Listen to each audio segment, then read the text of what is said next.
Hello everyone, मैं दीक्षा। स्वागत है आपका आपके अपने यूट्यूब चैनल में।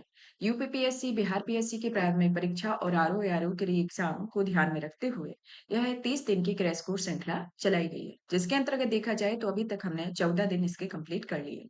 आज जो हमारा आता है इसके अंतर्गत 15 डे है। 15 डे के अंतर्गत हमारा जो टॉपिक आता है वह मध्यकालीन भारत के इतिहास की एक मैराथन क्लास है, जिसमें आपको एक ही क्लास में पूरा मेडाइवल हिस्ट्री को कंप्लीट कराया जाएगा। अभी आपको बता दें कि मैंने इसमें हिस्ट्री से रिलेटेड जो आपके टॉपिक कंप्लीट हुए हैं वह आपका एंशिएंट हिस्ट्री आपका 2 पार्ट में कंप्लीट किया गया है, जो कि एक मैराथन क्लास थी। और आपका जो आगामी जो इसके बाद जैसे कि मध्यकालीन को एक ही क्लास में कंप्लीट किया जाएगा और आपका जो मॉडर्न इंडिया है उसको 2 क्लास में कंप्लीट किया जाएगा। तो टोटल देखा जाए तो आपका 5 क्लास में आपकी हिस्ट्री के पूरे टॉपिक इसमें कंप्लीट हो जाएंगे। इसके पहले के जितने भी टॉपिक हैं उनको एक-एक सब्जेक्ट वाइज़ आपके कंप्लीट किए गए हैं। मैराथन क्लासेस ज़्यादातर दी गई हैं। तो अगर आपने नहीं देखे हैं तो प्लेलिस्ट बनी हुई है, वहाँ पर आप 30 डे क्रैश कोर्स करके एक प्लेलिस्ट है, आप देख सकते हैं इसके पहले के लेक्चर। चलिए तो आज के सेशन शुरुआत करते हैं। यह आपको बता दें कि ये जो सीरीज है, आज का जो इसमें इम्पोर्टेंट पॉइंट लिए गए हैं आपके जीएस पॉइंटर से लिए गए हैं। इस कारण आपको बता दिया गया है क्योंकि आपके जैसे कि एग्जाम के पॉइंट ऑफ व्यू से ये सीरीज चलाई जा रही है, जिसमें आपको वही कंटेंट दिया जा रहा है जो आपके एग्जाम ओरिएंटेड हो। जिसमें आपका मैक्सिमम जो चीजें हैं वो हमारे नोट्स की हैं। जो नोट्स में अगर अब नहीं हो पाई है तो वो उसको आपका जीएस पॉइंटर से या फिर आपका लूसेंट से या फिर कुछ बुक से, तो आपका जैसे पहले ही हमने इसमें बताया हुआ कि कुछ बुक से रहेगा, कुछ ऑथेंटिक बुक से, कुछ एनसीईआरटी। तो सबका एक कलेक्शन आपको दिया जा रहा है ताकि ये रहे कि आपको इधर-उधर करने का ज़्यादा ज़रूरत ना रहे। आप अगर एक क्लास देख लेते हैं तो आपके क्वेश्चन उसमें सॉल्व हो जाए। चलिए तो इन प्रश्नों की श्रृंखला शुरू करते हैं क्योंकि ये क्वेश्चन आंसर के फॉर्मेट में है। तो इसमें हमारा जो पहला आज का टॉपिक आता है वो आता है भारत पर मुस्लिम आक्रमण। इसको इस कारण से लिया गया है कि आपका कम समय में चीज़ें ज़्यादा से ज़्यादा चीज़ें रिवाइज़ हो जाएँगी और आपके जैसे कि कई बार मैं अपने नोट्स मैक्सिमम मैं अपना इसमें लेती हूँ। लेकिन इसमें हमने अभी जीएस पॉइंटेड को लिया है क्योंकि मध्यकालीन भारत से आपके ज़्यादा क्वेश्चन नहीं आते। जो क्वेश्चन आते हैं वो पहले पूछ लिए गए जाने वाले क्वेश्चन आते हैं, तो ज़्यादातर वो प्रीवियस ईयर बेस्ड आते हैं और कौन से एग्ज़ाम में किस तरीके के क्वेश्चन आते हैं, तो उनको सभी का एक प्रारूप आपका जीएस पॉइंटर में देखने को मिलता है। तभी इसको लिया गया है। चलिए तो इसमें शुरुआत करते हैं। हमारा पहला आता है भारत पर मुस्लिम आक्रमण के बारे में। तो इसके अंतर्गत देखा जाए तो हमारा पहला दिया गया है कि पैगंबर मोहम्मद हज़रत मोहम्मद का जो जन्म हुआ था 570 ईस्वी में हुआ था। मोहम्मद साहब की मृत्यु कब हुई थी? 632 ईस्वी में। तो आपको से डायरेक्ट इस तरीके के भी क्वेश्चन पूछे जाते हैं। तो ये क्वेश्चन और आंसर का एक प्रारूप है। इसको आपको ध्यान रखना है कि इस तरीके से आपको डायरेक्ट याद ही कर लेना है। और आप इस लेक्चर को आप 1 से 2 बार देख लेते हैं और आप इसकी पीडीएफ को 1 बार देख लेते हैं तो आपको ये चीज़ें अच्छे से याद हो जाएँगी। मक्का कहाँ पर स्थित है? मक्का जैसे कि आपका सऊदी अरब में स्थित है। हिंदू या भारत की जनता के संदर्भ में हिंदू शब्द का प्रथम बार प्रयोग किसने किया हुआ है? वह अरबों ने इसका प्रयोग किया हुआ है, तो आपका इसमें आएगा। मोहम्मद बिन कासिम द्वारा सिंध की विजय कब हुई है? 712 ईस्वी में हुई है। कुतुबुद्दीन ऐबक, महमूद गजनवी, मोहम्मद बिन कासिम तथा मोहम्मद गौरी में से भारत पर प्रथम मुस्लिम आक्रमणकारी कौन था? तो मोहम्मद बिन कासिम जो रहे थे वह प्रथम मुस्लिम आक्रमणकारी थे। भारत पर सर्वप्रथम मुस्लिम आक्रमणकारी कौन रहे हैं? अरब के रहे हैं। चचनामा के अनुसार छठी व सातवीं शताब्दी में सिंध देश की राजधानी थी, तो ये क्या थी? अरोड़ थी। गजनी राजवंश का संस्थापक कौन था? अल्पतगीन गजनी राजवंश का संस्थापक था। वह चंदेल शासक जो कि महमूद गजनवी से पराजित नहीं हुआ था, वह विद्याधर था। महमूद गजनवी ने भारत पर कितनी बार आक्रमण किया? तो ये आक्रमण 17 बार किया गया। महमूद गजनवी का दरबारी इतिहासकार कौन था? तो ये उत्वी था। फिर आता है शाहनामा का लेखक जैसे फिरदौसी संबंधित है, तो ये किससे है? आपका महमूद गजनवी के दरबार से संबंधित है। महमूद गजनी के साथ भारत आने वाले प्रसिद्ध इतिहासकार एवं मुस्लिम विद्वान कौन रहे हैं? वह अलबरूनी है। अलबरूनी भारत में आया था 11वीं शताब्दी में। पुराणों का अध्ययन करने वाले प्रथम मुसलमान कौन रहे हैं? अलबरूनी। अलबरूनी के विषय में कुछ सत्य कथन दिए गए हैं, जैसे कि उनका ग्रंथ उस समय के जीवन पर्यंत यानी कि जीवंत भारत से प्रभावित था और वह संस्कृत का विद्वान था और त्रिकोणमिति का विशेषज्ञ था। तो ये आपका जैसे कि कथन 1, कथन 2, कथन 3 के अंतर्गत ये दिए जाते हैं, तो इसमें आपको बताना होता है कि कौन-कौन से कथन सत्य हैं। तो अल-बरनी के बारे में आपको याद कर लेना है कि पहला तो ये भारत में 11वीं शताब्दी में आया था। दूसरा ये कि यह इसने इसके ग्रंथ में जीवंत भारत से प्रभावित रहा था और वह संस्कृत का विद्वान था। वह त्रिकोणमिति का विशेषज्ञ था, तो इनके बारे में। महमूद गजनवी के हमले के बाद सोमनाथ मंदिर का पुनर्निर्माण कराया था किसके द्वारा? भीमदेव प्रथम के द्वारा। एक तरफ संस्कृत मुद्रा लेख के साथ चांदी के सिक्के निर्गत किए गए महमूद गजनवी ने। मध्य एशिया का शासक जिसने 1192 ईस्वी में उत्तर भारत को जीता वह कौन था? सिहाबुद्दीन मोहम्मद गौरी। मोहम्मद गौरी का सर्वप्रथम पराजित किया था किसके द्वारा? भीम द्वितीय अथवा मूलराज द्वितीय के द्वारा। मोहम्मद गौरी ने जयचंद को पराजित किया चंदावर के युद्ध में, जिसमें 1194 ईस्वी में। वह युद्ध जिसने भारत में मुस्लिम शक्ति की स्थापना की वह तराइन का द्वितीय युद्ध था। तब उस टाइम पर तराइन के द्वितीय युद्ध के समय भारत में मुस्लिम शक्ति की स्थापना की गई थी। भारत पर आक्रमण करने वाले व्यक्तियों का सही क्रम दिखाया गया, जिसमें पहले नंबर पर महमूद गजनवी के द्वारा आक्रमण किया गया, फिर मोहम्मद गौरी के द्वारा, उसके बाद चंगेज खां, उसके बाद तैमूर। वह मुस्लिम शासक जिसने सिक्कों पर देवी लक्ष्मी की आकृति बनी है वह मोहम्मद गौरी है। भारत में मोहम्मद गौरी ने प्रथम अख्ता प्रदान किया है कुतुबुद्दीन ऐबक को। बख्तियार खिलजी जिसने बंगाल एवं बिहार पर विजय प्राप्त की थी वह मोहम्मद गौरी का दास था। बिहार में तुर्क सत्ता का वास्तविक संस्थापक कौन था? इबन बख्तियार खिलजी। नालंदा बिहार का विध्वंसक किया था बख्तियार खिलजी ने। भारत में तुर्की आक्रमण के विषय में सत्य कथन दिए गए हैं कि भारत पर तुर्की आक्रमण सफल हुई और उत्तर भारत में राजनीतिक एकता नहीं थी। वह शिलालेख जिसमें रेशम बुनकरों की श्रेणी में जानकारी मिलती है वह दसपुर शिलालेख है। अब आता है दिल्ली सल्तनत जो था वह गुलाम वंश का संस्थापक था।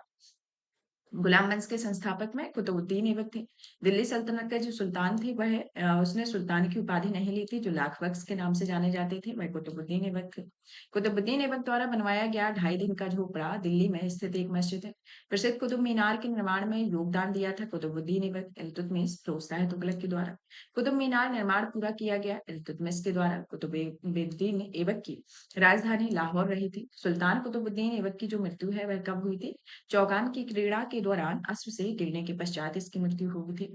फिर आते हैं दिल्ली को सल्तनत की राजधानी के रूप में स्थापित किया था इल्तुतमिश ने। वह दिल्ली का सुल्तान प्रथम सुल्तान जिसने नेम सिक्के जारी किए तथा दिल्ली को अपने साम्राज्य की राजधानी घोषित किया वह इल्तुतमिश था। दिल्ली का प्रथम मुस्लिम शासक भी इल्तुतमिश और मुस्लिम शासक जिसका साम्राज्य दार उल इस्लाम का एक भाग जाना जाता था इल्तुतमिश। गुलाम का गुलाम इल्तुतमिश को कहा गया।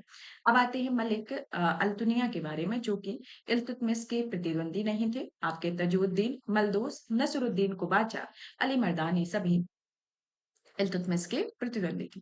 भारत में मध्यकालीन भारत की प्रथम महिला शासिका रजिया सुल्तान रही और मंगोल आक्रमणकारी चंगेज खां भारत के उत्तर पश्चिमी सीमा पर किसके समय में आए थे? वह इल्तुतमिश के समय में आए थे। मंगोल प्रथम बार सिंधु के तट पर देखे गए इल्तुतमिश के शासनकाल में। चंगेज खां का मूल नाम क्या था? तैमूचिन। सत्य कथन दिए गए हैं जैसे कि इल्तुतमिश के शासनकाल में चंगेज खां भगोड़े ख्वारिज्मी युवराज की खोज में सिंधु नदी तक पहुंचा था। इल्तुतमिश ने बिहार पर अपना प्रथम सूबेदार नियुक्त किया मलिक जानी को। रजिया बेगम को सत्ताच्युत करने के लिए हाथ में था तुर्कों का। दिल्ली को सुल्तान बलबन का पूरा नाम था गयासुद्दीन बलबन। दिल्ली का वह सुल्तान जिसके विषय में कहा गया है कि उसने रक्त और लोहे की नीति अपनाई थी वह बलबन थे।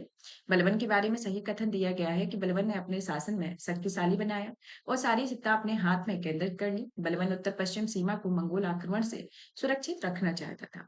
भारत का प्रथम मुस्लिम शासक जिसने शासन के सिद्धांतों को राजाओं के ईश्वरीय अधिकार सिद्धांत के समान प्रतिपादित किया था वह बलबन था। अपनी शक्ति को समेकित करने के बाद बलबन ने धारण की थी जिल्ले इलाही की उपाधि। भारत का प्रसिद्ध फारसी त्योहार नौरोज का आरंभ करवाया था किसके द्वारा? बलबन के द्वारा कराया गया था। सुल्तान बलबन का महत्वपूर्ण कार्य क्या था? यह नियामत खुदाई के सिद्धांत का प्रतिपादन करना, तुर्कानी चहलगामी का प्रभाव समाप्त करना, उसने बंगाल के विद्रोह का दमन किया इसके अंतर्गत था। और नोट के तौर पर दिया गया है कि नसरुद्दीन महमूद ने उसे उलुग खां की उपाधि दी हुई थी। गढ़मुक्तेश्वर की मस्जिद दीवारों पर अपने शिलालेख में स्वयं को खलीफा का सहायक कहा था बलबन के द्वारा।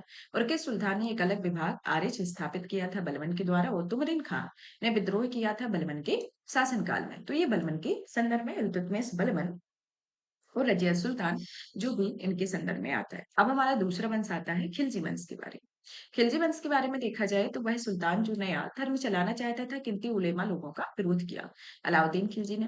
वह दिल्ली का वह सुल्तान जिसने सिकंदर शाही की महान उपाधि धारण की थी अलाउद्दीन खिलजी ने। अलाउद्दीन खिलजी का प्रसिद्ध सेनापति जिसने मंगोलों के विरुद्ध लड़ते हुए मृत्यु हुई थी वह जफर खान थे। रानी पद्मिनी का नाम पद्मिनी का नाम अलाउद्दीन की चित्तौड़ विजय से जोड़ा जाता है। उनके पति का नाम क्या था? राणा रतन सिंह। हजार दीनानी नाम से जाना जाता है मलिक काफूर को। अलाउद्दीन के दक्षिणी अभियान का उद्देश्य धन प्राप्ति है।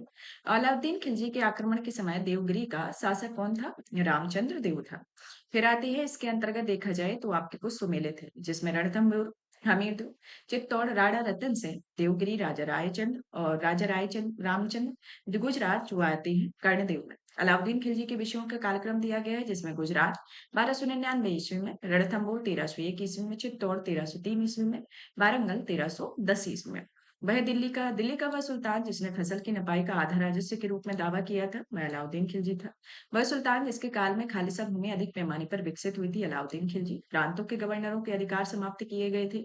वह सुल्तान जिसने बाजार सुधार प्रणाली को लागू किया, जिसने सार्वजनिक वितरण प्रणाली लागू की और जिसने बाजार की कीमतों को नियंत्रित करने के लिए बहुत सफलता प्राप्त की, और वह सुल्तान जिसने साम्राज्य की सीमाओं की सुरक्षा हेतु एक विशेष सेना नियुक्त की हुई थी, वह कौन रहे थे?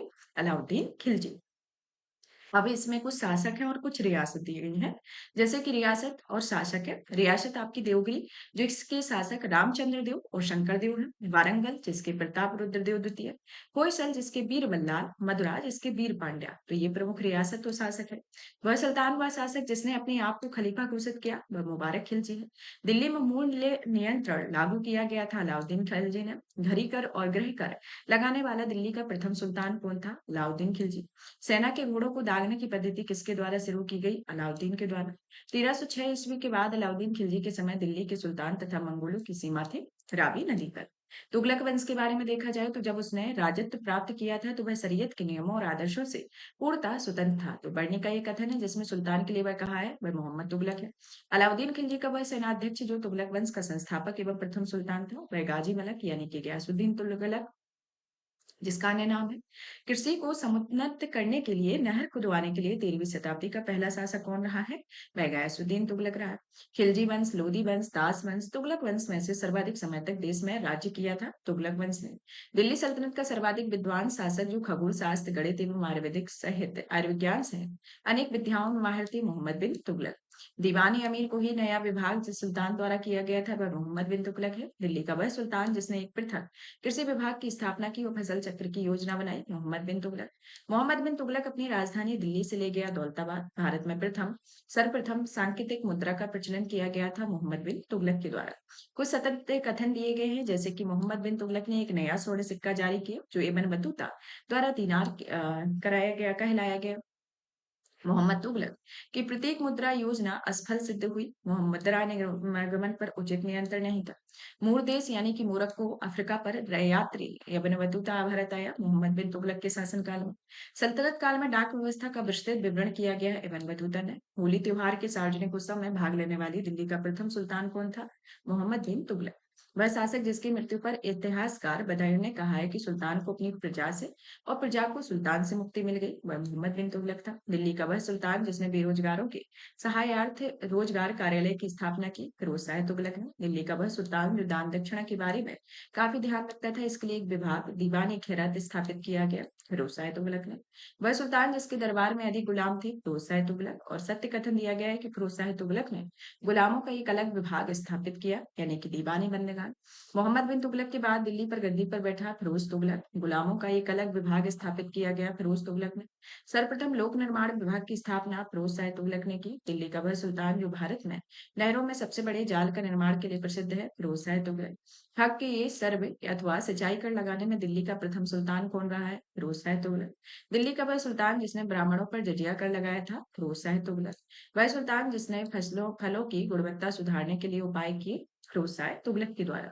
अब आते हैं और भी अन्य, जैसे कि टोपरा और मेरठ के 2 अशोक स्तंभों को दिल्ली लाया गया था फिरोज शाह तुगलक के द्वारा। फिरोज शाह तुगलक के द्वारा एक ऐसा शासक भी था जिसका उद्देश्य एक अनुवाद विभाग की स्थापना करना है, और इसने दोनों संप्रदायों के लोगों में एक दूसरे के विचारों को समझ बेहतर हो सके, यानी कि समझ को बेहतर हो सके, इसके संदर्भ में आया। निम्नलिखित में से कौन फिरोज शाह तुगलक के नागरकोट अभियान के दौरान संग्रहित 300 संस्कृत पुस्तकों का अनुमोदन किया था? अजूद्दीन खान के द्वारा। राज्य के खर्च पर हज व्यवस्था का पहला भारतीय शासक कौन रहा है? फिरोज शाह तुगलक। फिरोज शाह तुगलक द्वारा स्थापित दार उल सफा एक खैराती अस्पताल था। दिल्ली सुल्तनत में तुगलक राजवंश का अंतिम शासक नसरुद्दीन महमूद था। वह शासक जिसके शासनकाल में तैमूर ने भारत पर आक्रमण किया, नसरुद्दीन महमूद। तैमूर ने भारत पर आक्रमण किया 1398 ईस्वी में। तैमूर के आक्रमण के बाद भारत में राज्य में स्थापित किया सैयद वंश का। तो ये इसके अंतर्गत है। अब आते हैं लोधी वंश के बारे में। तो लोधी वंश के अंतर्गत देखा जाए तो खिलजी, तुगलक, सैयद लोधी शासकों में अफगान मूल के थे, जिसमें लोधी शासक रहे।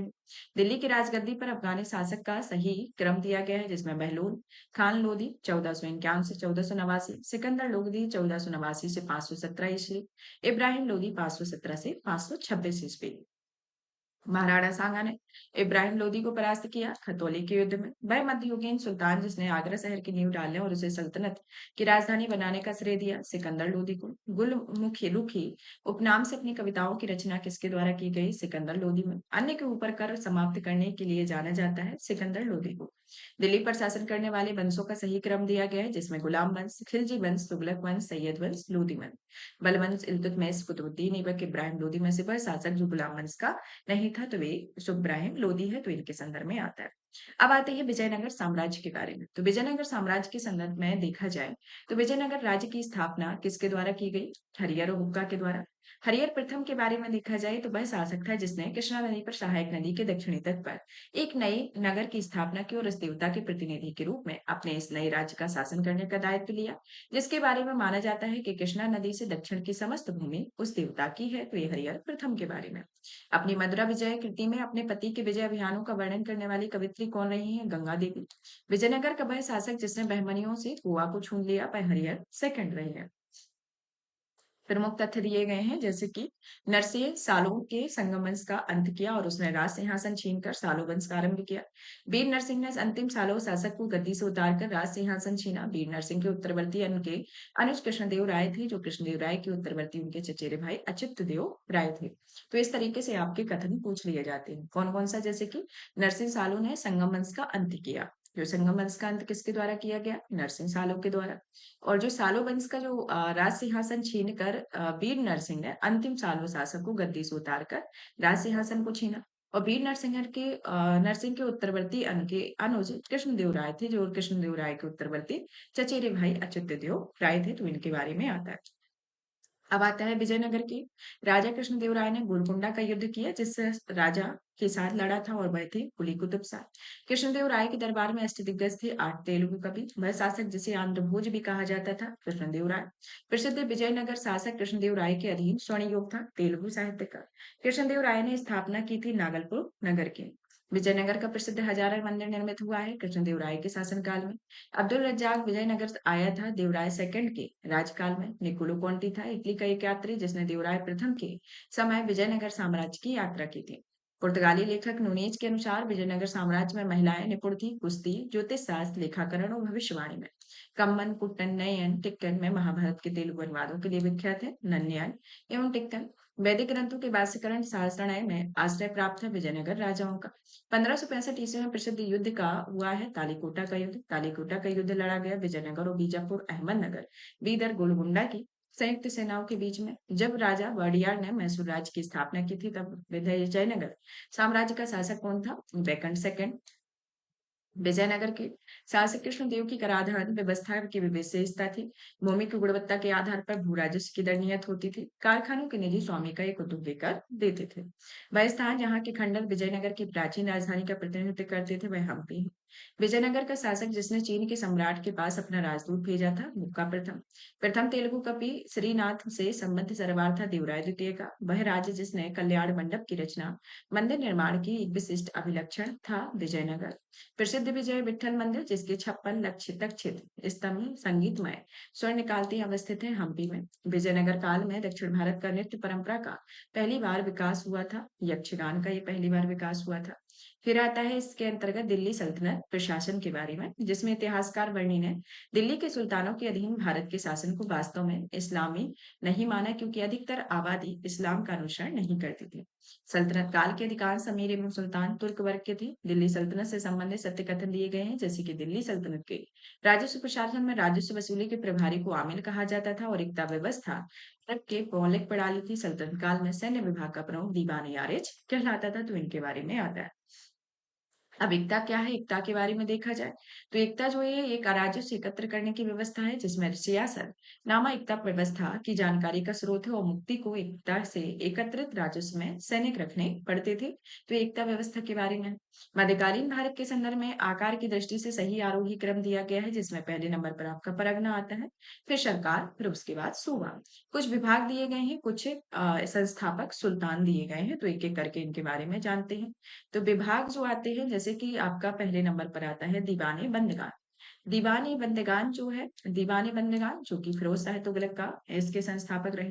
दीवानी अर्ज जिसके बलबन, फिर आते हैं दीवानी मुक्तराज अलाउद्दीन खिलजी राजस्व विभाग, दीवानी अमीर कोही मोहम्मद बिन तुगलक कृषि विभाग, दीवाने खैरात फिरोज शाह तुगलक दान विभाग, दीवानी रियासत अलाउद्दीन खिलजी बाजार नियंत्रण विभाग। आपके मध्यकालीन भारत से देखे जाए तो इसी तरीके के क्वेश्चन आते हैं।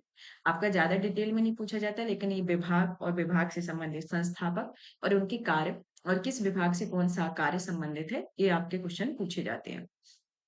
इसमें जैसे दीवानी अर्ज सेना विभाग से संबंधित है, दीवानी रियासत धार्मिक मुद्दों पर संबंधित विदेशी विभाग से संबंधित, दीवानी इंसाफ सरकारी पत्र व्यवहार से संबंधित, दीवानी वजारत वित्तीय मामलात से संबंधित।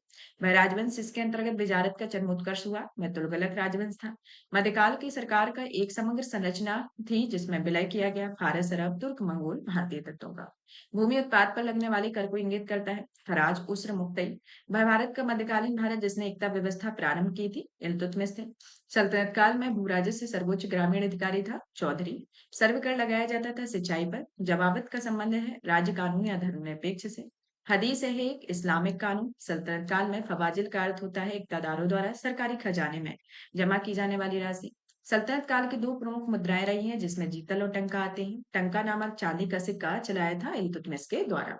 अब आते हैं सल्तनत काल के सिक्के। टंका असस्कनी एवं जीतल थी। क्रमशः चांदी का आपका टंका था, सस्कनी जो था चांदी का, और जीतल जो तांबे का था।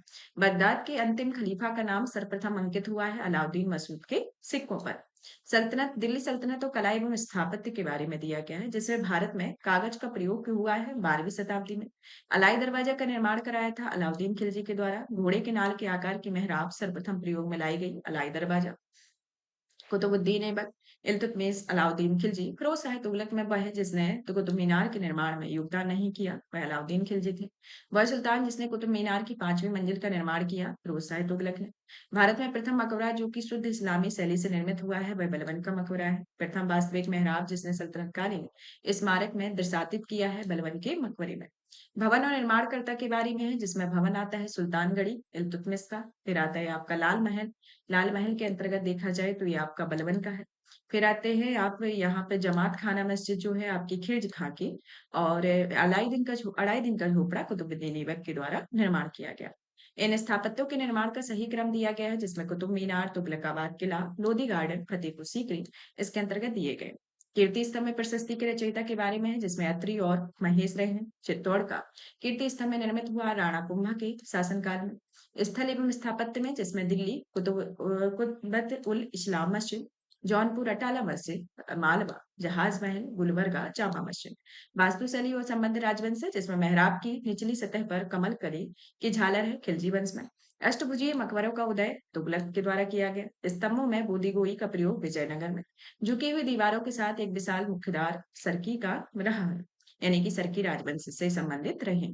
अब आते हैं दिल्ली सल्तनत में साहित्य के बारे में जैसे कि हिंद किताबुल हिंद जो रही है उसके बारे में उसके लेखक कौन रहे हैं, अलवरूनी। तूतीय हिंद अमीर खुसरो का जन्म कब हुआ था, कासगंज के पटियाली में। अमीर खुसरो ने अग्रगामी की भूमिका निभाई खड़ी बोली के विकास में। फिर आते हैं यहाँ पर देखते हैं कि अब आते हैं हम कि दिल्ली के 7 से अधिक सुल्तानों का शासनकाल किसके द्वारा देखा गया है? ये आपका क्वेश्चन ज्यादातर पूछा गया है कि इसमें अमीर खुसरो और शेख निजामुद्दीन औलिया जी के द्वारा 7 सुल्तानों का शासक देखा गया। प्रसिद्ध अमीर खुसरो के दरबार में अलाउद्दीन खिलजी के दरबार में थे। अमीर खुसरो जो रहे हैं वह एक कवि, इतिहासकार, संगीतज्ञ है और यह नई फारसी काव्य शैली सबक हिंद और हिंदुस्तानी शैली के जन्मदाता है। हिंदी फारसी दोनों भाषाओं के विद्वान रहे हैं। और अमीर खुसरो जी रहे हैं जो हिंदू देवी देवताओं तथा मुस्लिम संतों की प्रशंसा में रचित गीतों का संग्रह किताब इन नौरस इब्राहिम आदिल शाह सेकंड द्वारा लिखा गया था और भारत में कव्वाली से जाना जाता था और संगीत शैली के प्रारंभिक रूप में आरंभकर्ता अमीर खुसरो रहे। फारसी का वह प्रथम कवि जिसने अपनी कविता में भारतीय पर्यावरण को चिन्हित किया वह अमीर खुसरो है। तबकात ए नासिरी के लेखक मिनहाज उस राज है। ग्रंथों का कालानुक्रम जो है किताब उल हिंद पृथ्वीराज रासो तबकाल ए नासिरी फतवाए जहांगीरी के द्वारा के क्रम है। वह भाषा जिसे दिल्ली सुल्तानों ने संरक्षण प्रदान किया वह फारसी है।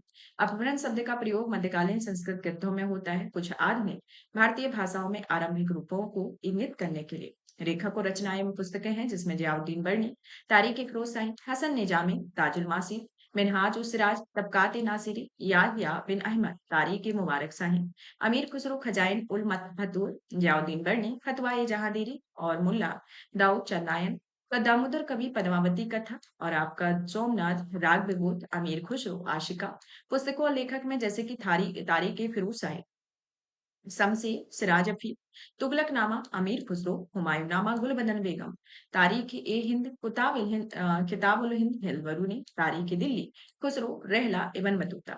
फिर आते हैं कुछ कृति और लेखक जैसे कि हकायक-ए-हिंदी, अब्दुल वाहिद बिलग्रामी।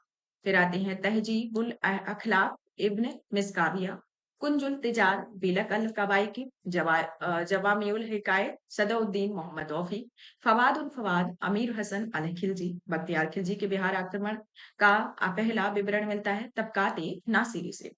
अब आता है कि बीड़ा, ढोलक, सारंगी, सितार में वह संगीत वाद्य जिसने हिंदू मुस्लिम गान वाद्यों का सबसे श्रेष्ठ मिश्रण किया है वह सितार है। संगीत यंत्र का तबला प्रचलन है अमीर खुसरो का। चिंतामणि भट्ट द्वारा रचित संस्कृत ग्रंथ सुख सप्तती का फारसी में अनुवाद कर उसका नाम तुतिनामा रखा है किसके द्वारा? ख्वाजा जियाउद्दीन नक्शवी के द्वारा। कुछ में नाम और ग्रंथ एवं संगीत हैं जैसे कि राणा कुंभा का जो ग्रंथ रहा है यानी कि जो संगीत है राणा कुंभा संगीत राज रहे हैं। काशी श्रास्ती अल्पा तुलसी रामचंद्र का पुंडरीक विठल रागमाला कृष्णानंद व्यास राग कल्पद्रुम ग्रंथ रचयिता रस कौमुदी श्रीकंठ राग विभूत सोमनाथ चतुर्दंडी प्रकाशिका वैकंठ रमण पुस्तक को लेखक में जिसमें रास पंचाध्याय नंददास चैतन्य भागवत वृंदावन राधास चैतन्य मंगल जयनंदा भक्ति रत्नाकर नरहरि चक्रवर्ती दिल्ली का वह सुल्तान जिसने अपना संस्मरण जो लिखा था फिरोज तुगलक के द्वारा।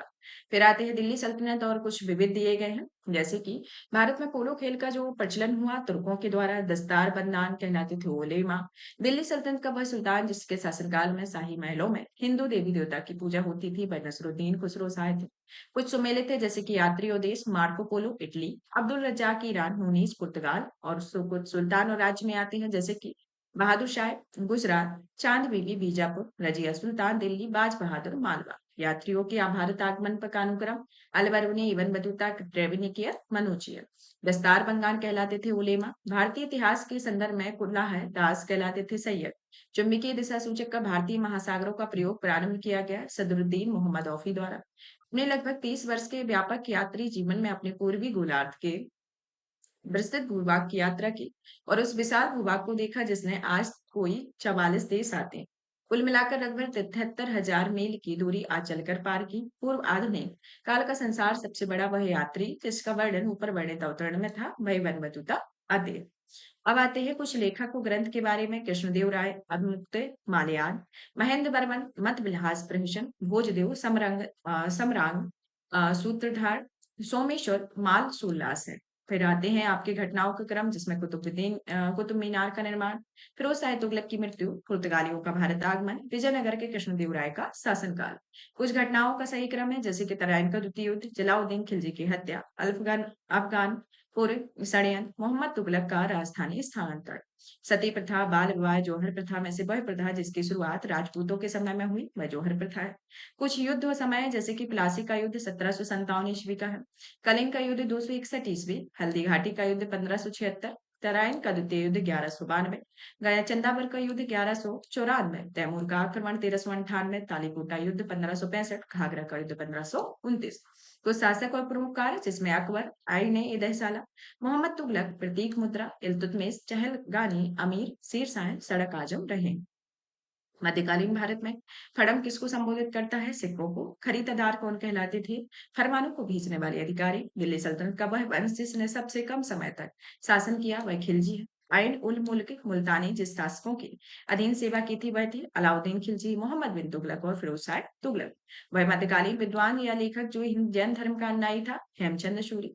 मध्यकालीन भारत में महत्तर तथा पट्टिकल नाम प्रयुक्त होते थे ग्राम मुखिया के लिए। 13वीं और 14वीं शताब्दियों में भारतीय कृषि खेती नहीं करते थे, मक्के की खेती नहीं करते थे। अब आते हैं उत्तर भारत एवं दक्कन के प्रांतीय राजवंश के बारे में कि जौनपुर नगर की स्थापना मोहम्मद बिन तुगलक की स्मृति में की गई। जौनपुर नगर की स्थापना फिरोज शाह तुगलक ने की। सरकी सुल्तानों के शासनकाल में पूर्व का श्रेयाज जौनपुर को कहा जाता था। जौनपुर के सरकी राज्य का अंतिम शासक हुसैन शाह थे। कश्मीर का शासक जो कश्मीर के अकबर के नाम से जाना जाता था वह आबिदीन जैनुल आबिदीन मोहम्मद बिन तुगलक हुसैन शाह सरकी और अकबर में से वह शासक जिसने सर्वप्रथम जजिया कर समाप्त किया था जैनुल आबिदीन के द्वारा। और जैनुल आबिदीन द्वारा पूरी की गई कश्मीर की जामा मस्जिद की प्रभावकारिता की विशेषता शामिल है बुर्ज बौद्ध पैगोडाओं के सामान और फारसी शैली में। मुनि सुंदर सूरी नाथा टिल्ला भट्ट मुनि जिन विजय सूरी में वह विद्वान जो कुंभा के दरबार में नहीं थे वह मुनि जिन विजय सूरी रहे। शासक और राज्य आते हैं जिसमें राजा हमीर मेवाड़ का, राजा चुंडा मारवाड़ के, मलिक राजा फारूकी खानदेश, मलिक राजा ख्वाजा जहां जौनपुर के। मध्यकालीन भारतीय राज्य में जिसमें वर्तमान राज्य क्षेत्र जो रहे हैं जैसे कि चंपक जैसे चंबा हिमाचल प्रदेश, दुर्गुर जम्मू, कुल्लू हिमाचल। बहमनी राज्य की स्थापना के बारे में कि इसने अलाउद्दीन हसन के द्वारा की गई। बहमनी राज्य की स्थापना 1347 ईस्वी में यानी कि 14वीं शताब्दी के आसपास हुई। बहमनी राज्य का प्रथम राजधानी गुलबर्गा थी। वंश एवं सल्तनत जिसमें आदिल शाही बीजापुर, कुतुब शाही गोलकुंडा, निजाम शाही अहमदनगर, सरकी शाह जौनपुर। मुस्लिम शासकों ने वह जिसने धर्मपेक्षिता में आस्था के कारण वह मुस्लिम प्रजा जगत गुरु कहकर पुकारती थी इब्राहिम आदिल शाह। किताब नौरस नामक पुस्तक के लेखक है इब्राहिम आदिल शाह द्वितीय। अहमदनगर के निजाम शाही वंश का अंत हुआ था। अहमदनगर को मुगल साम्राज्य में मिलाकर हुसैन शाह को आजीवन कारावास दिया गया। शासक और राज्य आते हैं जिसमें बाज बहादुर मालवा, कुतुब शाह गोलकुंडा, सुल्तान मुजफ्फर शाह गुजरात, यूसुफ आदिल शाह बीजापुर। वंश या राज्य में राजधानी में काकतीय वारंगल, होयसल, द्वार समुद्र, यादव, देवरी, पांडात के कोरकई, तत्पश्चात मदुरा। गोलकुंडा को वर्तमान कहा जाता है हैदराबाद का मदरा। महिला शासक रुद्रमा देवी संबंधित है काकतीय राजवंश से। होयसल स्मारक पाए जाते हैं हलेबुड और बेलूर में। अब आते हैं होयसलों की प्राचीन राजधानी द्वार समुद्र का वर्तमान नाम क्या था हलेबे। वह स्मारक जिसने वह गुम्बद जिसमें संसार के मिसालतम गुम्बदों में से एक रहा है गोल गुम्बद बीजापुर। मांडू के जहाज महल का निर्माण कराया था सुल्तान गयासुद्दीन खिलजी ने। गुजरी महल या ग्वालियर के किले में बनवाया गया था मानसिंह ने। अकबर के पूर्व तानसेन का संरक्षण दिया था भाटा। रीवा मध्य प्रदेश के राजा रामचंद्र ने। कुछ स्थापत्य और स्थल है अदीला मस्जिद आपकी पंडुआ पश्चिम बंगाल, लाल दरवाजा मस्जिद जौनपुर, दालखिल दरवाजा गोंड, तीन दरवाजा अहमदाबाद। दक्षिण भारत के पॉलीगारों थे क्षेत्रीय प्रशासन की ओर सैन्य नियंत्रक है। सूची 1 और 2 सुमेलित की गई है जिसमें पुस्तक को विषय है मिरात एक सिकंदरी गुजरात विजय, बुरहानी माशीर बहमनी के अहमदनगर का इतिहास, रियाज उल सलातीन बंगाल का इतिहास, रियाज उल इंसा महमूद गवाह के पत्रों का संग्रह। भक्ति और सूफी आंदोलन के बारे में जिसमें भक्तु आंदोलन का प्रारंभ अलवार संतों द्वारा किया गया। भक्ति संस्कृति में भारत में पुनर्जन्म हुआ 15वीं और 16वीं शताब्दी में। बुद्ध और मीराबाई के जीवन दर्शन में मुख्य साम्य था संसार दुखपूर्ण है, कोई व्यक्ति किसी व्यक्ति में उसका धर्म संप्रदाय या जाति ना पूछे। रामानंद की सभी भक्ति संतों के मध्य एक समान विशेषता थी, उन्होंने अपनी वाणी को उस भाषा में लिखा जो कि भक्त समझते थे। मध्ययुगीन भारत में धार्मिक इतिहास के संदर्भ में सूफी संतों का आचरण था धन्य ध्यान साधना सिवांश नियमन एकांत में कठोर यौगिक व्यायाम श्रोताओं में आध्यात्मिक हर्षोन्माद उत्पन्न करने के लिए गीतों का गायन। कानपुर में वैष्णव धर्म को लोकप्रिय बनाया शंकरदेव ने। असम या कूच बिहार में वैष्णव धर्म का परिवर्तन शंकरदेव द्वारा किया गया। रामानुजनाचार्य विशिष्ट अद्वैतवाद से संबंधित है। शुद्ध अद्वैतवाद का प्रतिपादन वल्लभाचार्य ने किया। महाप्रभु वल्लभाचार्य की जन्मस्थली चंपारण छत्तीसगढ़ रही। दर्शन और संस्थापक जिसमें अद्वैतवाद शंकराचार्य, विशिष्ट अद्वैतवाद रामानुज, द्वैतवाद माधवाचार्य, द्वैताद्वैतवाद निम्बकाचार्य। कबीर के उपदेशों का संकलन बीजक में किया गया है। पाते हैं कि पुष्टि मार्ग के दर्शन का प्रतिपादन किसके द्वारा किया गया वल्लभाचार्य के द्वारा। दादू कबीर रामचंद्र तुलसीदास के वह भक्ति संत जिन्होंने अपने संदेश के प्रचार के लिए सबसे पहले हिंदी का प्रयोग किया रामानंद। कबीर के शिष्य रामानंद मध्यकालीन भारत के वह संत जो कि प्रयाग में इनका जन्म हुआ रामानंद। कबीर तथा धर्मदास में मध्य संवादों का संकलन अमरमूल। मलुकदास के संत कवि गड़ा के संत घासीदास के पिता का नाम महंगू है। भक्ति संतों के सही कालक्रम में जिसमें कबीर 1398 से 1518, गुरु नानक 1469 से 1539, चैतन्य 1446 से 1534, मीराबाई 1498 से 1557 भगवान शिव की प्रतिष्ठा में स्थापित है 12 ज्योतिर्लिंग। रामानुज के अनुयायियों को कहा जाता है वैष्णव। वह स्थान जो गुरु नानक के जन्म स्थल थे ननकाना। वह शासक जिसने शासन में गुरु नानक देव ने सिख धर्म की स्थापना की सिकंदर लोधी। ईश्वर केवल मनुष्य के सद्गुण को पहचानता, उसकी जाति नहीं पूछता। आगामी दुनिया में कोई जाति नहीं है, वह सिद्धांत है नानक का। मीराबाई समकालीन थी तुलसीदास के, प्रसिद्ध बुद्ध भक्त थे। कवित्री मीरा के पति का नाम भोजराज। राग गोविंद के रचनाकार मीराबाई। चैतन्य मीराबाई नामदेव बल्लभाचार में से वह जो इस्लाम से प्रभावित थे वह नामदेव थे। मध्यकालीन संतों का कालक्रम जिसमें नामदेव, कबीरदास, गुरु नानक देव और मीराबाई आते हैं। संत कवि और व्यवसाय है जिसमें नामदेव दर्जी, कबीरदास जो रहे हैं बजुलाहा, रविदास मौची और सेना नाई रहे हैं। लोधी वंश के पतन एवं बाबर के सत्तारूढ़ होने के समय उपदेश देने वाले संत रहे हैं गुरु नानक। चैतन्य महाप्रभु जो संबद्ध थे वैष्णव संप्रदाय से। तुलसीदास समकालीन थे अकबर तथा जहांगीर से। रामचरितमानस नामक ग्रंथ के रचयिता तुलसीदास। गीतावली, कवितावली, विनय पत्र का साहित्य रत्न से वह रचना जो संत तुलसीदास की नहीं है वह साहित्य रत्न है। व्यक्ति और रचना है जिसमें ध्रुवदास भगत नामावली, नाभादास भक्तमाल, केशवदास रसिक प्रिया, उस्मान चित्रावली। वरकरी संप्रदाय की मुख्य पीठ अवस्थित है पंढरपुर महाराष्ट्र में। वरकरी संप्रदाय का जो संत रहे हैं वह नामदेव रहे हैं। और भी आते हैं जिसमें कि देखा जाए कि आपके समकालीन भी पूछे जाते हैं कि कौन से संत जो रहे थे वह किस शासक के समकालीन थे। जैसे कि आपके भक्त तुकाराम जो रहे हैं वह मुगल सम्राट के समकालीन है। वह जहांगीर के समय में। नागार्जुन, तुकाराम, त्यागराज, वल्लभाचार्य में से वह जो भक्ति आंदोलन के प्रस्तावक नहीं थे नागार्जुन। सत्य कथन दिए गए हैं जैसे कि मध्यकाल में संगीत पर संस्कृत में लिखी गई अनेक पुस्तकों को फारसी में अनुवाद किया गया। आरंभिक चिश्ती सूफी संत संगीत सभाओं जिसे समा कहा जाता है के शौकीन थे। भारत में चिश्तिया संप्रदाय का प्रमुख सूफी संत शेख मोइनुद्दीन चिश्ती रहे हैं। सूफी संतों में वह जो सर्वप्रथम अजमेर में बस गए थे शेख मोइनुद्दीन चिश्ती। सूफीवाद की चिश्तिया शाखा के संस्थापक कौन रहे हैं? अफगानिस्तान में चिश्ती के निवासी अबू इसहाक समी चिश्ती और उसके शिष्य ख्वाजा अबू अब्दा। ख्वाजा मोइनुद्दीन चिश्ती शिष्य थे ख्वाजा उस्मानी हरूनी के। अजमेर के ख्वाजा मोइनुद्दीन चिश्ती की दरगाह पर नजर भेंटने के लिए वाले प्रथम मराठी सरदार थे छत्रपति साहू शिवाजी के पुत्र। शेख निजामुद्दीन औलिया के शिष्य बाबा फरीद निजामुद्दीन औलिया की दरगाह में स्थित है दिल्ली में। वह सूफी थे संत जिसकी मान्यता थी कि वह भक्ति संगीत ईश्वर के निकट पहुंचने का एक साधन है। मोइनुद्दीन चिश्ती ख्वाजा कुतुबुद्दीन बख्तियार काकी, शेख अब्दुल जिलानी, शेख मोइनुद्दीन तथा शेख निजामुद्दीन औलिया में वह जो चिश्ती सिलसिले से संबंधित था शेख अब्दुल जिलानी। भारत का सादी कहा जाता है अमीर हसन को। जलाउद्दीन खिलजी, अलाउद्दीन खिलजी, गयासुद्दीन तुगलक तथा मोहम्मद बिन तुगलक में से वह सुल्तान जिसने निजामुद्दीन औलिया को भ्रष्ट करने से पहले इनकार कर दिया था अलाउद्दीन खिलजी ने। वह सूफी संत जो महबूब ए इलाही कहलाता था शेख निजामुद्दीन औलिया।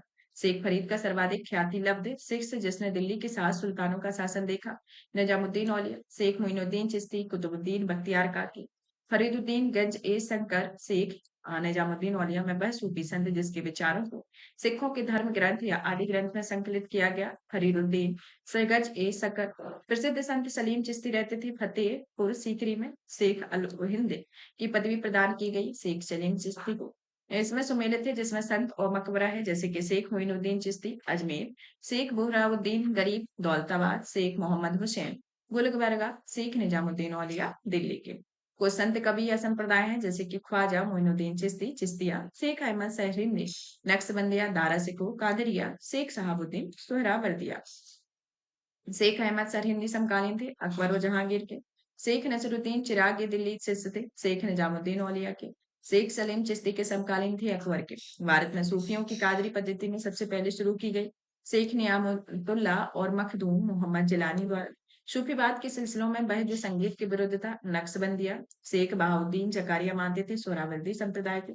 हठ योग को अपनाया जाता है नाथपंथियों और सूफी संतों द्वारा। अति कट्टरपंथ सूफी संप्रदाय था नक्शबंदी। सूफियों में वह जिसने कृष्ण को औलिया के रूप में माना वह साद मोहम्मद गौस थे। उलेमा खानका शेख समा में वह जिसका संबंध सूफीवाद से नहीं है वह उलेमा है। कृष्ण जीवन परक प्रेम वाटिका काव्य की रचना रसखान के द्वारा की गई। बारहमासा की रचना मलिक मोहम्मद जायसी ने की।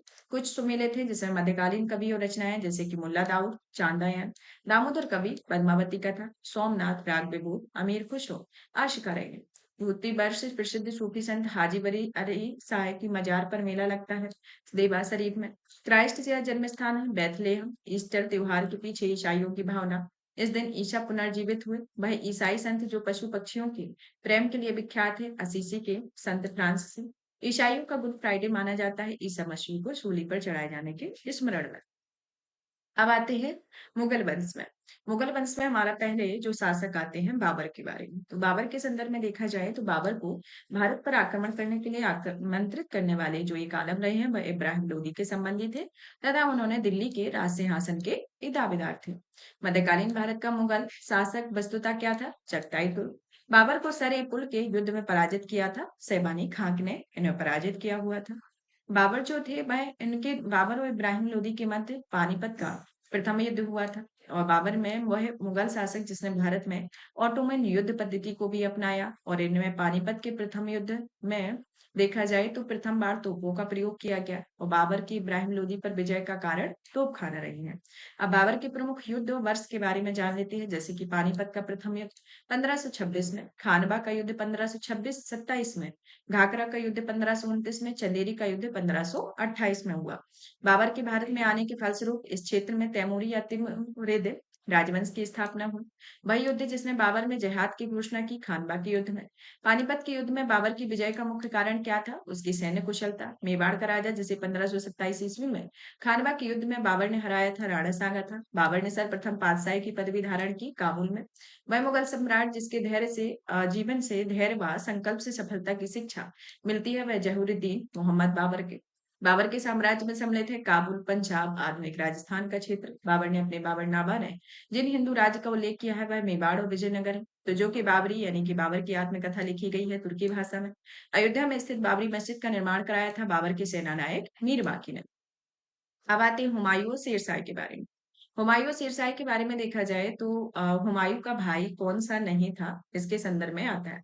तो हुमायूं के भाई के संदर्भ में जैसे कि आपकी कामरान उस्मान, कामरान अस्करी हिंदाल में ये सभी हुमायूं के भाई थे लेकिन उस्मान जो है वह हुमायूं के भाई नहीं है।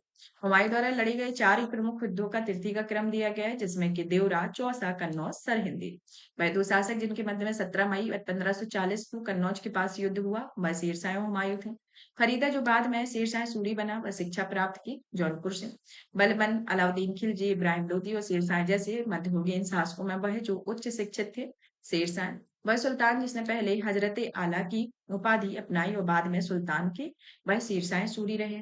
शेरशाह दूरी द्वारा किए गए सुधारों में सम्मिलित है जैसे राजस्व सुधार, प्रशासनिक सुधार, सैनिक सुधार, मुद्रा प्रणाली में सुधार आए। दिल्ली सल्तनत के पराभव के उपरांत जिस शासक द्वारा स्वर्ण मुद्रा का सर्वप्रथम प्रचलन किया गया वह हुमायूं है। हुमायूं ने चुनार दुर्ग का प्रथम बार आक्रमण 1532 में किया। सामूगढ़ का युद्ध 1658 ईस्वी में हुआ। अपने बादशाह पति हुमायूं के मकबरे का निर्माण हाजी बेगम ने किया। शुद्ध चांदी का रुपया शुरू किया गया शेरशाह ने। शेरशाह के अंतर्गत तांबे के दाम और चांदी के रुपये का विनिमय किया गया 64 में। शेरशाह सूरी की मृत्यु कालिंजर में हुई। शेरशाह सूरी का अंतिम अभियान कालिंजर राज्य के विरुद्ध था। मात्र एक मुट्ठी बाजरे के चक्कर में मैंने अपना साम्राज्य खो दिया यह संबंध था शेरशाह से। शेरशाह ने अपनी वीरता को प्रभावित करके जयता और कुपा संबंधित है मारवाड़ से। शेरशाह का मकबरा जो है वह सासाराम में है।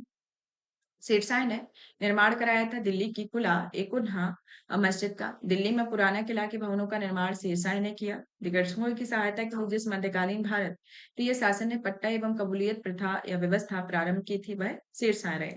पूर्वी बंगाल से लेकर पेशावर तक सड़क की आजम सड़क बनवाई थी शेरशाह ने। शेरशाह के उत्तराधिकारी थे इस्लाम शाह के वह शासक जिसने अपनी सैन्य टुकड़ियों को 200, 250, 500 इकाइयों में विभाजित किया था वह इस्लाम शाह रहे हैं। अब आते हैं अकबर के बारे में। तो अकबर के बारे में देखा जाए तो वह स्थान जहां पर अकबर को हुमायूं की मृत्यु की सूचना मिलने पर राजगद्दी पर बैठाया गया था वह कलानौर था।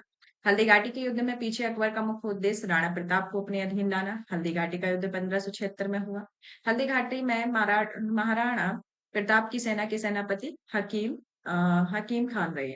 अकबर ने सर्वप्रथम वैवाहिक संबंध राजपूतों के जिस ग्रह में स्थापित किए वह कछवाओं से। चिश्ती संत की दरगाह है जहां पर अकबर दर्शन हेतु अधीन जाते थे मोइनुद्दीन चिश्ती। आदम खां, बैरम खां, बाज बहादुर, पीर मोहम्मद खां वह जिसने अकबर ने स्वयं मारा था आदम खां को।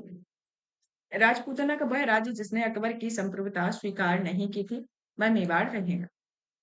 अब आते हैं इसके अंतर्गत कि वह शासक जिसने मुगलों के विरोधी निरंतर स्वतंत्रता का संघर्ष जारी रखा और समर्पण नहीं किया। मारवाड़ की राव चंद्रसेन अकबर के साथ युद्ध करने वाली दुर्गावती रानी थी मंडला और गोंडवाना की, यानी कि मंडला या गोंडवाना जिसे कहा जाता है। अबुल फजल की मृत्यु सहजदा सलीम के कारण हुई। अकबर को राष्ट्रीय सम्राट की सिद्ध करने के सहायक तथ्य हैं जिसमें प्रशासनीय एकता, कानूनों की एक रूपता, सांस्कृतिक एकता का प्रयत्न और उसकी धार्मिक नीति रही है। अकबर की लोकप्रियता के कारण मनसबदारी प्रथा, धार्मिक नीति, भू राजस्व व्यवस्था, सामाजिक सुधार। वह मुस्लिम शासक जिसने तीर्थ यात्रा कर समाप्त कर दिया। अकबर, बाबर, हुमायूं, अकबर, औरंगजेब ने वह बादशाह है जिसको प्रबुद्ध निरंकुश कहा जाता है। अकबर वह शासक जिसने आज्ञा दी थी कि आदमी को एक ही स्त्री से विवाह करना चाहिए, वह तभी दूसरा विवाह कर सकता है जब पहली पत्नी बंध्या हो। तो ये अकबर के द्वारा कहा गया था और अकबर के द्वारा यह भी कहा गया था कि अकबर ने लड़कों एवं लड़कियों की विवाह की आयु निर्धारित करने का प्रयास किया। अकबर ने लड़कियों को अभिभावक के दबाव में अलग स्वयं की इच्छा से विवाह करने की स्वतंत्रता दी और अकबर ने क्षेत्रों को जीतने के लिए अपनी प्रशासनिक व्यवस्था के लिए, न्यायिक प्रशासन के लिए इन्हें अकबर को जाना जाता था। और अकबर के शासनकाल में ही एक पुनर्गठित केंद्रीय प्रशासन तंत्र के अंतर्गत एक सैनिक विभाग जो प्रमुख था वह मीर बख्शी रहे। अकबरकालीन सैन्य व्यवस्था आधारित थी मनसबदारी व्यवस्था पर और मध्यकालीन भारत में मनसबदारी जो व्यवस्था है वह स्वच्छ प्रशासन सुनिश्चित करने के लिए ही थी। अकबर द्वारा दीवान का पूर्ण रूपेण दर्जा दिया जाने वाला प्रथम व्यक्ति कौन था? मुजफ्फर खां। अकबर ने जिस मनसबदारी प्रणाली को लागू किया और वह उधार ली गई मंगोलिया की प्रचित प्रणाली से। अकबर के काल में हर 10 घुड़ सवार सैनिकों के लिए मनसबदारों का रख रखाव करना पड़ता था। 20 घोड़ों का जाप्ती, दहसाला, नसक, कनकूट का वह व्यवस्था जिसे बंदोबस्त व्यवस्था के नाम से जाना जाता है वह दहसाला है। अकबर काल में भूराजस्व पद्धति की एक प्रसिद्ध नीति आईने दहसाला पद्धति निर्मित की गई टोडरमल के द्वारा। जब्ती प्रणाली की उपज थी अकबर की। भूराजस्व प्रशासन में शेरशाह और अकबर के मध्य निरंतर की कड़ी थी टोडरमल। अकबर के दीन ए इलाही आरंभ किया गया था 1582 ईस्वी में। वह इतिहासकार जिसने दीन ए इलाही को एक धर्म माना कहा वह मोहसिन खानी था। इबादत खाने का निर्माण किया था अकबर ने। फतेहपुर सीकरी का इबादत खाना था वह भवन जिसमें विभिन्न धर्मों के विद्वान के साथ अकबर चर्चा करते थे। फतेहपुर सीकरी में वह स्थित जहाँ पर वह इमारत जिसने शान फतेहपुर कहा जाता है वह जामा मस्जिद है। फिर आते हैं कि स्वर्ण महल, पंच महल, जोधाबाई का महल, अकबर महल। वैसे वह स्मारक जहां पर फतेहपुर सीकरी नहीं अकबर महल में। दिल्ली में स्थित वह ऐतिहासिक स्मारक जो भारतीय और फारसी वास्तुकला की शैली है, हुमायूं का मकबरा। सुलह कुल का सिद्धांत प्रतिपादित किया था अकबर के द्वारा। अकबर द्वारा अपनाई गई सुलह कुल सार्वभौम भाती भाईचारा की अवधारणा आधारित थी। राजनीतिक उदारता, धार्मिक सहनशीलता, उदारवादी सांस्कृतिक दृष्टिकोण पर। वह मुगल शासक जिसके विरुद्ध जौनपुर में फतवा जारी किया गया था अकबर ने। अकबर ने कहाँ पर बुलंद दरवाजा बनाया था? फतेहपुर सीकरी। जहांगीर, शाहजहां, हुमायूं, अकबर, मुगल मुगल सम्राट जिसने शिक्षा संबंधी सुधार किए अकबर ने। अकबर द्वारा बनाई गई श्रेष्ठतम इमारतों में पाई जाती है फतेहपुर सीकरी में। अकबर के शासन में इलाहाबाद में 40 स्तंभ युक्त मंजिल के निर्माण में 5,000 से 20,000 लोगों ने 40 साल तक काम किया था। वह विलियम फिंच रहे हैं। अकबर द्वारा बनाई गई वह इमारत जिससे नक्शा बौद्ध बिहार की तरह है। पंचमहल, जहांगीर महल स्थित है आगरा में। दिल्ली का लाल किला, आगरा का किला, इलाहाबाद का किला, लाहौर का किला में से वह किला जिसका निर्माण अकबर के राज्यकाल में नहीं कराया गया था वह दिल्ली का लाल किला है। बादशाह व मकबरा है जिसमें बाबर 1526 से 30 काबुल, अकबर 1556 से 1605 सिकंदरा, जहांगीर 1605 से 1627 लाहौर, जहां शाहजहां 1628 से 1658 आगरा, औरंगजेब 1658 से 1707। अकबर के काल में महाभारत की फारसी अनुवाद जिसके निर्देशन में हुआ है वह फैजी है। अब्दुल कादिर बदायूं, अबुल फजल, निजामुद्दीन अहमद, शेख मुबारक में से वह जिसने भारत पे फारसी अनुवाद भाषा में अनुवाद किया। अब्दुल कादिर बदायूं ने महाभारत के फारसी अनुवाद का शीर्षक रजमनामा है। वह जो अकबर की इच्छा अनुसार रामायण का फारसी में अनुवाद किया वह अब्दुल कदायनी बदायूं थे। फिर आते हैं मोहम्मद हुसैन, मकम्मल खां, अब्दुल समद, मीर सैयद अली में से वह जिसने सम्राट अकबर द्वारा जरी कलम की उपाधि प्रदान की थी वह मोहम्मद हुसैन रहे हैं। जैन साधु जो अकबर के दरबार में कुछ वर्ष रहे हो जिसे जगत गुरु की उपाधि से सम्मानित किया गया वह हरि विजय सूरी रहे। अबुल हसन दसवंत किसन नादास उस्ताद मंसूर में से वह मुगल सम्राट जो अकबर के समय के प्रसिद्ध चित्रकार है। दसवंत इंग्लैंड की रानी एलिजाबेथ प्रथम का समकालीन भारतीय राजा था अकबर। वह शासक जिसने शासनकाल में इंग्लिश ईस्ट इंडिया कंपनी का गठन हुआ। बादशाह अकबर वह मध्यकालीन भारतीय लेखक जिसने अमेरिका की खोज का उल्लेख किया है। अबुल फजल ने अकबर के दरबार में आने वाला पहला अंग्रेज व्यक्ति रॉल्फ फिंच है। अकबर के शासनकाल में प्रमुख घटनाओं का व्यवस्थित क्रम दिया गया है, जिसमें जजिया की समाप्ति, इबादत खाने का निर्माण, महजर पर हस्ताक्षर, दीन इलाही की स्थापना। अकबर के बंगाल एवं बिहार को मुगल साम्राज्य में मिलाया था 1576 ईस्वी में। जहांगीर के बारे में, जिसमें दो अस्पा और सिंह अस्पा प्रथा शुरू की गई थी। जहांगीर ने मुगल मनसबदारी व्यवस्था के संदर्भ में सत्य है, जिसमें जातीय सवार पद प्रदान किए जाते थे। मनसबदारों के तीन वर्ग थे। मुगलों और मेवाड़ के राणा के मध्य चित्तौड़ की संधि जिस शासक के शासनकाल में हस्ताक्षरित हुई थी, वह कौन रहा है? जहांगीर के शासनकाल। ईस्ट इंडिया कंपनी ने जहांगीर के दरबार में पहले भेजा था हॉकिंस को। जहांगीर के दरबार में ब्रिटिश शासक जेम्स प्रथम का राजदूत थॉमस रो थे। जहांगीर ने खान की उपाधि से सम्मानित किया था हॉकिंस को। मुगल सम्राट जहांगीर ने इंग्लिश खां की उपाधि दी थी विलियम हॉकिंस को। कैप्टन हॉकिंस के संदर्भ में यह तुर्की भाषा थी, वह बहुत अच्छा ज्ञाता था और वह 1608 में भारत आया था। इंग्लैंड के जेम्स प्रथम के राजदूत सर थॉमस रो भारत आए थे 1615 ईस्वी में। भारत में इंग्लैंड का वह दूत जो जहांगीर के पीछे अजमेर से मांडू आया था, थॉमस रो। थॉमस रो को मिलने का अवसर दिया था अजमेर में। वह विदेशी यात्रियों में भारत आने का कालानुक्रम है, जैसे Ralph Fitch, William Hawkins, Nicholas Downton, Sir Thomas Roe. एक डच पर्यटक जिसने जहांगीर के शासनकाल का मूल्यवान विवरण दिया था, वह था फ्रांसिसो पेल सार्टिस के रहे हैं। वह मुगल शासक जिनका मकबरा भारत में नहीं है, वह जहांगीर एवं बाबर तथा बहादुर शाह जफर है। मुगल चित्रकला अपनी पराकाष्ठा पर पहुंची जहांगीर के राज्यकाल में। जहांगीर ने नादिर उल जमा की पदवी दी थी अबुल हसन को। वह चित्रकार जिसने नादिर उल अस्त्र की उपाधि प्रदान की मंसूर को। जहांगीर के दरबार में पक्षियों का सबसे बड़ा चित्रकार मंसूर रहा है और मुगल बादशाहों में जिसने अपनी आत्मकथा फारसी में लिखी वह जहांगीर है और अबुल फजल के हत्यारे को पुरस्कृत जहांगीर के द्वारा किया गया। जहांगीर के विरुद्ध विद्रोह खुर्रम महावत खां खुसरो ने किया और खुसरो जिस मुगल बादशाह का पुत्र था वह जहांगीर है। नूरजहां जुंटा यानी कि जुंटा दल के प्रमुख सदस्य थे। इत्मद्दौला या मिर्जा गयास बेग नूरजहां के पिता, उस्मत बेग नूरजहां की मां, आसफ खान नूरजहां का भाई और शहजादा खुर्रम शाहजहां रहे हैं। एतमादुल्ला का मकबरा आगरा में नूरजहां के द्वारा बनवाया गया। प्राचीन कार्य या पिट्ठाडूरा संबंधित है दीवारों में अर्ध कीमती पत्थर या जड़कर फूलों की नक्काशी करने में। निर्माता और स्मारक है जिसमें बाबर, जामा मस्जिद संभल के, हुमायूं, दीन पनाह, अकबर, जहांगीरी महल, जहांगीर अकबर के मकबरे को पूर्ण करना, गोविंद महल जो कि हिंदू वास्तुकला का अप्रतिम उदाहरण है, जो कि स्थित है दतिया में। शाहजहां के बारे में, शाहजहां के अंतर्गत देखा जाए तो वह ईरान के शाह और मुगल शासकों के बीच झगड़े थे कंधार में। वह क्षेत्र जिसके निकल जाने से मुगल साम्राज्य को सामरिक महत्व के केंद्र के दृष्टिकोण में एक बड़ा धक्का पहुंचा वह कंधार है। शाहजहां के बल्ख अभियान का उद्देश्य काबुल की सीमा से सटे बल्ख और बदक खां में एक मित्र शासक को लाना है। वह कवि जिसने बनारस व इलाहाबाद की तीर्थ यात्रा कर की समाप्ति व मुगल बादशाह के सामने बनारस के पंडितों का नेतृत्व किया कविंद्राचार्य ने। मुगल शासक जिसने बनारस के संस्कृत और हिंदी के महान विद्वान कविंद्राचार्य सरस्वती कीर्ति को राजकीय संरक्षण प्रदान किया शाहजहां ने। शाहजहां के शासनकाल की राजकवि कलीम अबू जलील थे। मुमताज महल का असली नाम अर्जुमंद बानो बेगम रहा है। अब आते हैं कि ताजमहल, लाल किला, पंचमहल, शेरशाही के मकबरे में से वह स्थापत्य जिसने हिंदू और ईरानी वास्तुकला का सर्वप्रथम समन्वय देखने को मिलता है वह ताजमहल है। वह मुगल बादशाह है जिसने दिल्ली की जामा मस्जिद का निर्माण करवाया था शाहजहां ने। वह मुगल साम्राज्य जिसने साम्राज्य की राजधानी आगरा से दिल्ली स्थानांतरित की थी शाहजहां के द्वारा। कुछ स्मारक और निर्माता है जिसे अलाई दरवाजा अलाउद्दीन खिलजी, बुलंद दरवाजा या फतेहपुर सीकरी अकबर, मोती मस्जिद आगरा शाहजहां, मोती मस्जिद दिल्ली औरंगजेब, दिल्ली के लाल किले का निर्माण शाहजहां ने कराया। उपनिषदों का फारसी में अनुवाद जिस मुगल सम्राट के शासनकाल में हुआ वह शाहजहां है। शाहजहां ने साहेब बुलंद इनकलाब की उपाधि या पदवी धारण की थी दारा सिकोही ने। दारा सिकोही ने उपनिषदों का फारसी में अनुवाद किया सिर ए अकबर शीर्षक के अंतर्गत। दारा सिकोही की मूल रचना मऊन बहोनिया मज्म उल बहरीन है।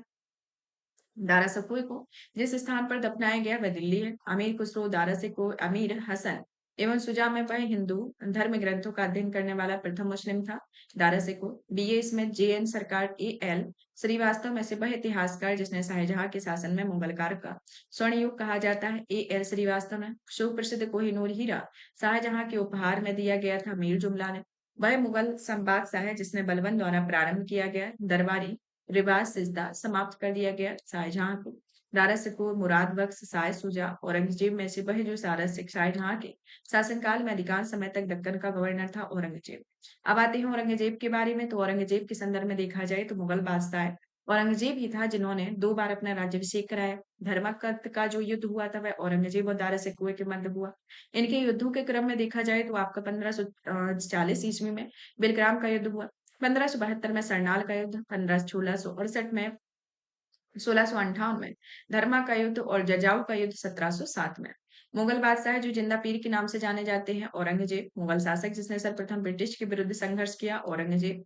औरंगजेब ने जोधपुर के शासक जसवंत सिंह को 1658 ईस्वी में धर्मत के युद्ध पराजित किया, और धर्मत के युद्ध मध्य प्रदेश में हुआ था। फिर आते हैं मुगल शहजादा जिसने श्रीनगर गढ़वाल में आश्रय लिया था, सुलेमान सिको।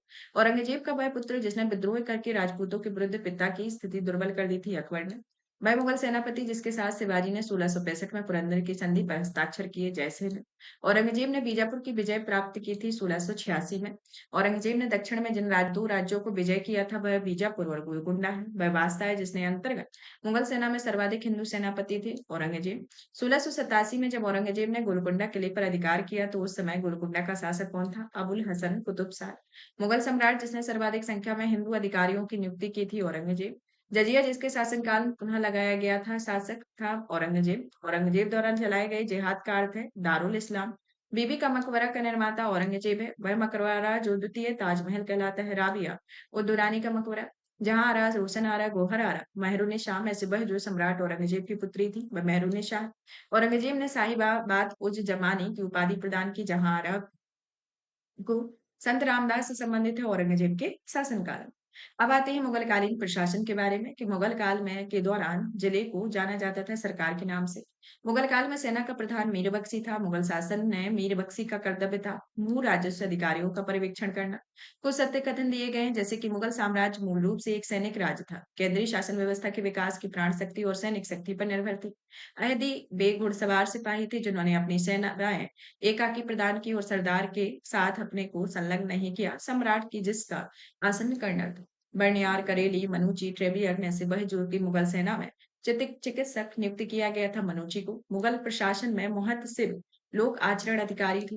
मध्यकालीन भारत में मनसबदारी प्रथा जो खासतौर पर इसलिए चालू की गई थी ताकि साफ सुथरा प्रशासन लागू हो सके।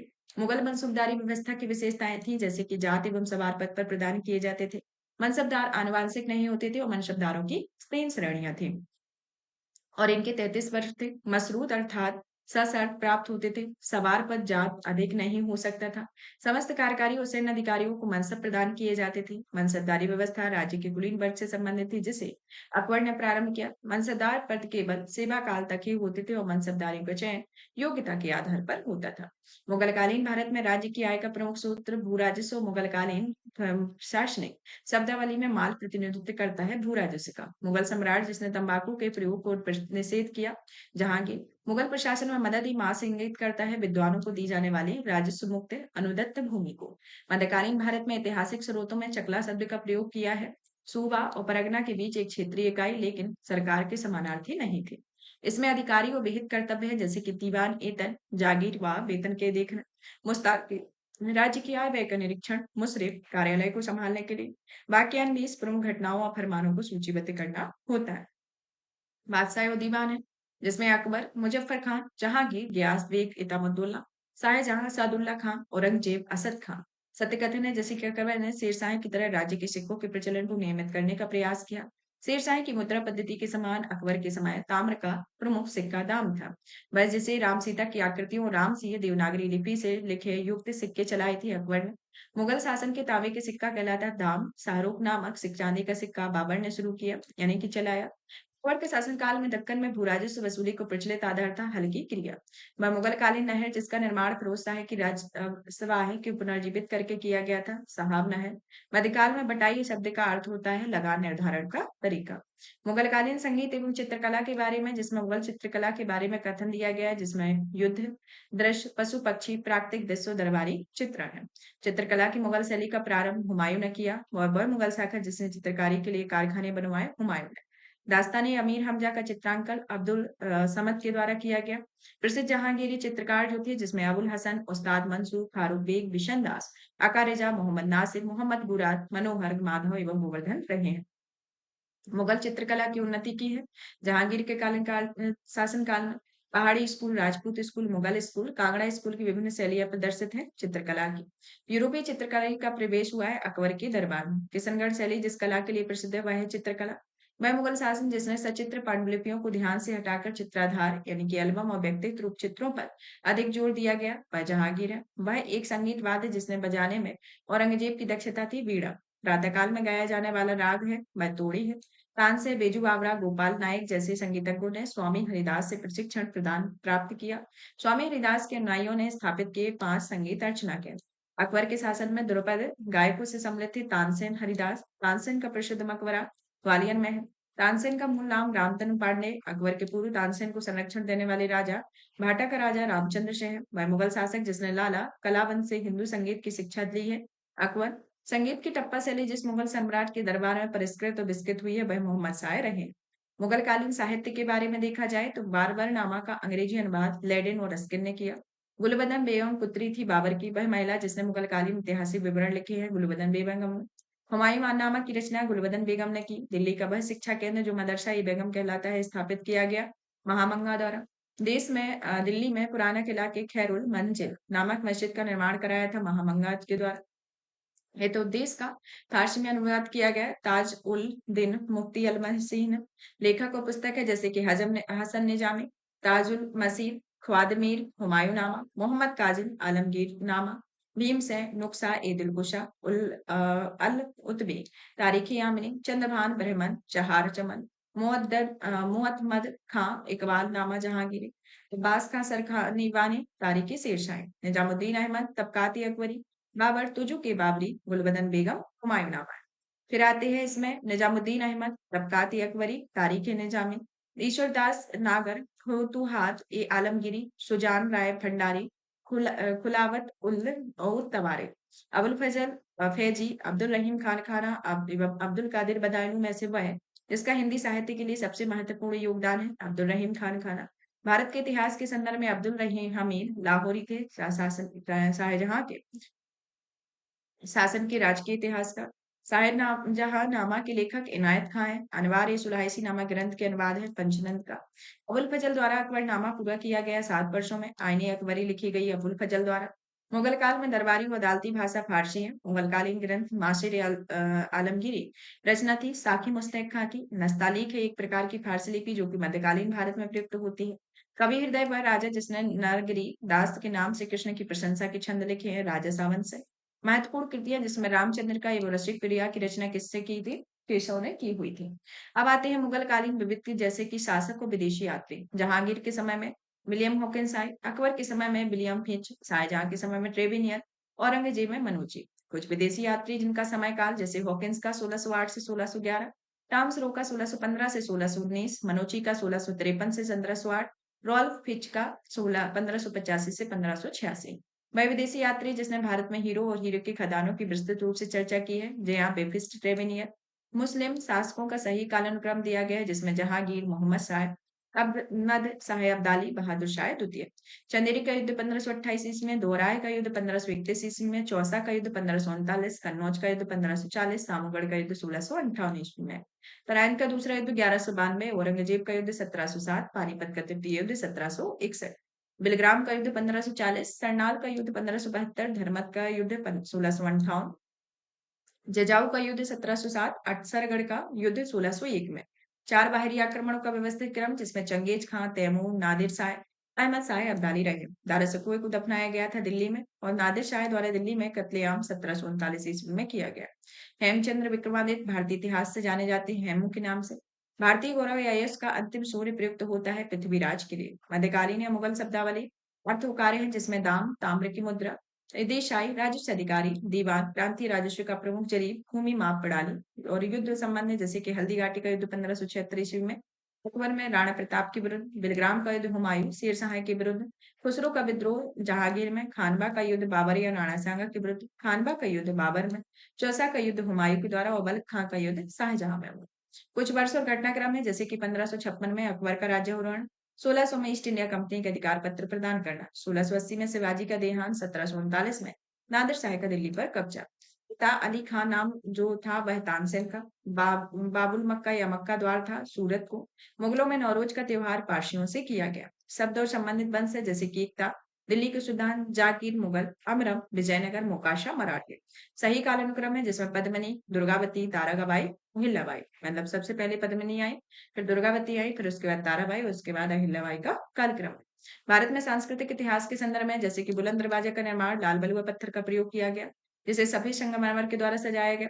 सलीम चिश्ती मकबरी में सफेद संगमरमर का प्रयोग हुआ। लखनऊ स्थित बड़ा इमामबाड़ा रूमी दरवाजा के निर्माण में क्रमशः ईंट, चूने तथा चूना पत्थर और प्लास्टिक ढलाई के लिए लाहौर खोरी ईंटों का प्रयोग हुआ है।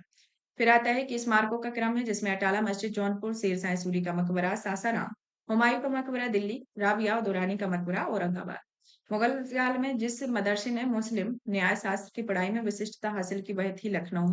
मुगल काल में मोल्लेम था व्यापारिक जहाजों पर बैठने वाला एक कर्मचारी, और भारतीय इतिहास के मध्यकाल में बंजारी सामान्यतः व्यापारी हुआ करते थे। कुछ अब आता है हमारे यहाँ पर मुगल काल फिनिश होता है, यानी कि मध्यकालीन इतिहास का जो मेजर मेजर सेक्शन है वो कंप्लीट होता है। कुछ संप्रदाय के बारे में जान लेते हैं, जैसे कि सिख संप्रदाय। सिख संप्रदाय ने जो अपना गुरु नानक ने अपना उत्तराधिकारी किसे नियुक्त किया? गुरु अंगद, जिसे लहना कहते हैं उनको। गुरुमुखी लिपि का वर्णमाला का सृजन किया गया था गुरु अंगद द्वारा। पंजाब में अमृतसर नगर को स्थापित किया था गुरु रामदास ने। वह सिख गुरु जिसने अकबर ने 500 बीघा जमीन दी थी, रामदास ने।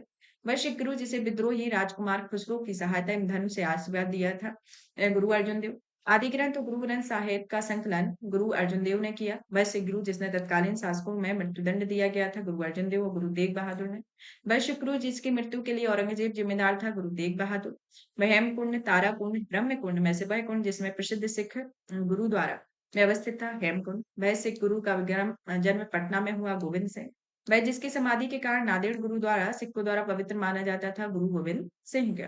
गुरु गोविंद सिंह की महत्ता निहित थी जिसने सिखों को सैनिक व्यवस्था का गठन किया। वह सिख गुरु जिसने 1699 ईस्वी में खालसा पंथ की स्थापना गुरु गोविंद सिंह ने की। सिखों के अंतिम गुरु गुरु गोविंद सिंह ने। बंदा बहादुर का मूल नाम लक्षण देव यानी कि लक्ष्मण सिंह है, और सिख संप्रदाय के अंतिम शासक दिलीप सिंह रहे हैं। अब आता है मराठा राज्य एवं उसके उत्कर्ष के बारे में, कि मराठा राज्य के उत्कर्ष के संदर्भ में देखा जाए तो इसमें धार्मिक चेतना, भौगोलिक सुरक्षा, राजनीतिक जागृति और उच्च नेतृत्व शक्ति रही है। शिवाजी ने मुगलों को हराया था सलाहार के युद्ध में 1672 ईस्वी में, और शिवाजी का जन्म 1627 या 1630 ईस्वी में हुआ था। वह सेना नायक जिसने बीजापुर के सुल्तान ने शिवाजी को दबाने के लिए भेजा था, अफजल खां। शिवाजी मुगलों की कैद से भागने के समय जिस कैद में रहे, आगरा में। शिवाजी की राजधानी रायगढ़ रही है। शिवाजी को छत्रपति के रूप में औपचारिक राज्याभिषेक रायगढ़ में हुआ।